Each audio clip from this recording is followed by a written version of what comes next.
नमस्कार मंडळी, कसे आहात? स्वागत आहे तुमचं पुन्हा एकदा पीक पाणी या प्लॅटफॉर्ममध्ये. आज आपण जाणून घेऊया सोयाबीनचा बाजारभाव माहितीच्या आधारे. सध्या सोयाबीनची आवक कमी आहे बाजार समितीमध्ये 500 ते 700 क्विंटलची, आणि कालच्या भावापेक्षा पुन्हा आज बाजारभावामध्ये घसरण झालेली आहे सोयाबीनच्या.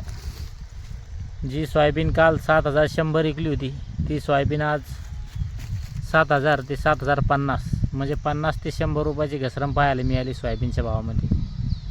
आणि खालचे हलके माल समजा 6000पर्यंत, आणि बियाण्याची खरेदी 74 ते 75 76पर्यंत चालतं. थोडक्यात आपण माहितीच्या आधारे जाणून घेतले आजचे सोयाबीनचे बाजारभाव. आज कमीत कमी 6000, जास्तीत जास्त 7400, समजा 7400 ते 7600 बियाण्यासाठी, आणि जे ॲव्हरेज माल 7100 करत होते आज 7000 ते 7050 विकलेले आहे. चालतं. या व्हिडिओमध्ये थांबूया, आपण पुन्हा भेटूया नवीन व्हिडिओमध्ये. जय जवान जय किसान.